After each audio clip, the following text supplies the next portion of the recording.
નમસ્કાર મિત્રો, પુષ્પદત્ત ચેનલની અંદર આપનું હાર્દિક સ્વાગત છે। હું છું કેવિન દવે। ની આસપાસ બનતી સામાજિક તેમજ ધાર્મિક ઘટનાઓને નિહાળવા માટે અમારી પુષ્પદત્ત ચેનલને લાઇક કરો, શેર કરો અને સબસ્ક્રાઇબ કરો। નોંઘણવદર ગામે અતિવૃષ્ટિના કારણે નોંઘણવદર મોચીસી ચોકડી રોડ ધરાશી, સાથે ગામનું મુખ્ય તળાવ વલ્લભ સરોવર તૂટતા નોંઘણવદર મોક્ષધામની દિવાલ પાણીમાં ગરકાવ, જેના કારણે ગામને મોટું નુકસાન। પાલીતાણા તાલુકાના નોંઘણવદર ગામે ચોમાસાના પ્રથમ તોફાની વરસાદને કારણે નોંઘણવદર ગામ બેટમાં ફેરવાઈ ગયું। નીચાણવાળા વિસ્તારોમાં પાણી ઘૂસતા લોકો મુશ્કેલીમાં મુકાયા। અતિ વરસાદને કારણે નોંઘણવદરથી મોચીસી રોડ ધોવાણ થતા વાડી વિસ્તાર સહિત 5 ગામોના રસ્તાઓ બંધ થયા અને ગામનું મુખ્ય વલ્લભ સરોવરનો પાળો તૂટતા ભારે નુકસાન। અનેક મકાનોની દિવાલો ધરાશય થયેલ। નીચાણવાળા વિસ્તારોમાં પાણી ઘૂસી જતા સરપંચ દ્વારા પ્રાથમિક શાળામાં સ્થળાંતર થવા જણાવેલ।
આજરોજ નોંઘણવદર ગામે ગઈકાલે જે અતિશય વરસાદ પડ્યો એના ભાગરૂપે નોંઘણવદર અને મોતીશ્રીને જોડતો રોડ તમે જોઈ શકો કે એ પુલ આખો તૂટી ગયો છે।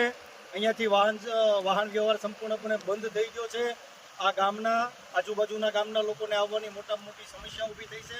સાથે સાથે નોંઘણવદર ગામના સ્મશાનની દિવાલ પણ તૂટી ગઈ છે અને આ ગામને પીવા માટેના પાણીનો એક સારામાં સારો સ્ત્રોત હતો કે જ્યાં જળમ આવેલી છે અને પીવાનું પાણી અવેલેબલ થાય છે એવું વલ્લભ સરોવર ઓળખાય છે, એ સરોવર પણ તૂટી ગયું છે।